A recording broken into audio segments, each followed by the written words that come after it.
आए हुए तमाम नेशनल कॉन्फ्रेंस के ओहदेदारान, वर्कर, भाइयों बहनों, बुजुर्गों, नौजवान साथियों, आप सबको मेरे तरफ से नमस्कार, आदाब, अस्सलाम वालेकुम, सत श्री अकाल। मेरी इन जलसों में किस्मत ही कुछ ऐसी है। पिछले दिनों बूढ़ा सलाथिया में जलसा था। इतनी गर्मी थी कि साथियों को बोलने का मौका नहीं मिला। आज हम यहाँ आए, मौसम ठीक था, मुझे लगा इत्मीनान से हम बैठेंगे, साथियों की तकरीरें सुनेंगे। लेकिन जो बारिश हम जम्मू में पीछे छोड़ा है, उस बारिश ने यहाँ तक हमें पकड़ने का काम किया। लेकिन तब भी अल्लाह का शुक्र है कि मौसम ने कुछ हद तक साथ दिया और ये प्रोग्राम जो है हम यहाँ मुकम्मल कर पाए। मैं अपने तरफ से कठुआ के मेरे जो यहाँ तमाम साथी हैं, इनका शुक्रगुजार हूँ कि बड़े अरसे के बाद इस लेवल पे हमने कठुआ में प्रोग्राम रखा है। कहने के लिए बहुत कुछ है। अगर ये टेंट इजाज़त दे तो मैं थोड़ी तकरीर अपनी कर लूँगा। अगर बीच बीच में कतरा कतरा पानी उतरना शुरू हो गया तो मैं भी अपनी तकरीर ख़त्म करके आप लोगों को यहाँ से जो है रुखसत दूँगा। इलेक्शन का ब्यूगल बजने वाला है। अब शायद इसमें शक की गुंजाइश ज़्यादा रही नहीं। इससे पहले हम इस परेशानी में थे कि क्या इलेक्शन होंगे नहीं होंगे। 2018 के बाद यहाँ लोगों की अपनी हुकूमत रही नहीं। 19 में तो जम्मू कश्मीर के हालात ही बदल गए, हमारा नक्शा बदल गया। इस मुल्क के साथ जो हमारा आईनी रिश्ता था उसमें बड़ी तब्दीली आई। कहा बहुत कुछ गया था हमें उस वक्त कि उस 2019 का यहाँ नौजवानों को फ़ायदा होगा, बुज़ुर्गों को फ़ायदा होगा, हमारी माताओं को फ़ायदा होगा, बहनों को फ़ायदा होगा। गिनने की जब हम कोशिश करते हैं कि फ़ायदा हुआ तो कहाँ पे हुआ, देखने को ज़्यादा कुछ मिलता नहीं है। हमें उस वक्त कहा गया था कि हमारी तरक्की में 370 जो है बहुत बड़ी रुकावट है। 370 चली जाएगी तो यहाँ हमारी तरक्की जो है उसके दरवाजे खुल जाएंगे। मैं उस दिन के बाद बड़ी कोशिश कर रहा था कि मुझे कुछ नए कारखाने मिले, नई फैक्ट्रियाँ मिली, नया कुछ मिले जहाँ मेरे नौजवान भाई बहन जो है काम कर रहे हों। लेकिन जहाँ जहाँ मैं नज़र मारता हूँ मुझे वही दिखता है जो इससे पहले था।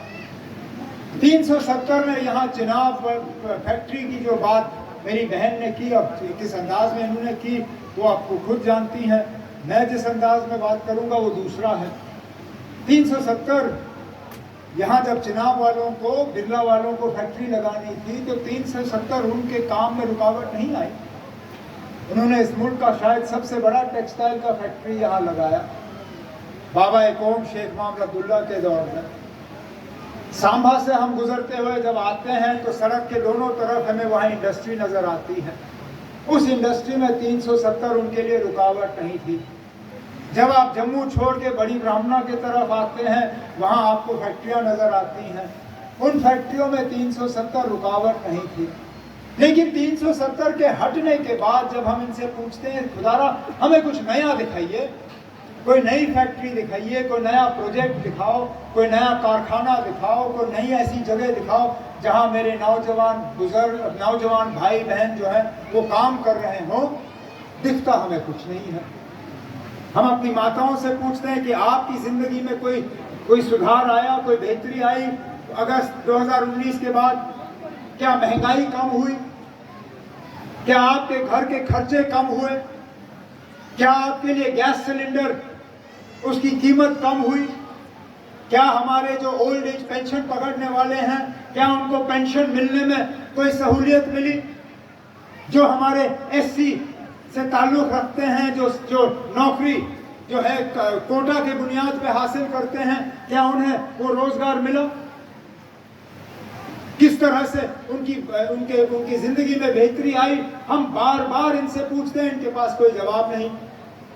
फिर इन्होंने कहा कि जम्मू कश्मीर के हालात जो हैं इनको बंदूक से बचाने के लिए और पाकिस्तान की यहाँ पे जो उनकी जो साजिशें हैं उनको नाकामयाब करने के लिए 370 हटाना ज़रूरी था। लेकिन 370 हटने के बाद आज मैं दावे से कहता हूं कि जिस हाल में हमने 2014 में कठुआ के जिले को छोड़ा था, आज वो हाल नहीं है। आज जगह जगह आप देखें तो एनकाउंटरों की खबर आती है, आज जगह जगह आप देखें तो हमलों की खबर आती है। कहीं ना कहीं हमारे बहादुर फौजी जो हैं उनसे उनकी जान की कीमत जो है मांगी जा रही है।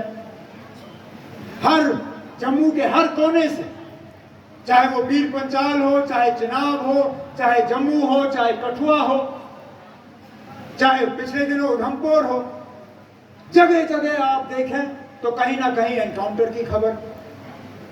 आखिरकार अगर 370 हटाने का मकसद ये था कि हमारी जिंदगी में बेहतरी आएगी, हम जो खतरा महसूस करते थे बंदूक का 2002-2004 के दौरान, वो खत्म हो जाएगा।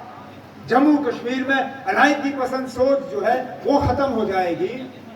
तो आज हम मजबूर होते हैं पूछने पे कि 5 साल हो गए उस फैसले के बाद, हमें क्या मिला? क्या मिला हमें? मुझे कोई ऐसा नया प्रोजेक्ट नजर नहीं आता है जिसके बुनियाद पे मैं ये कहूं कि हाँ जी हमें कुछ फायदा मिला। आज महंगाई जो है उससे हम दबे जा रहे हैं। मुल्क में सबसे ज्यादा बेरोजगारी अगर कहीं पे है तो जम्मू कश्मीर में है। आज हमें अपने जमीनों से बेदखल किया जा रहा है।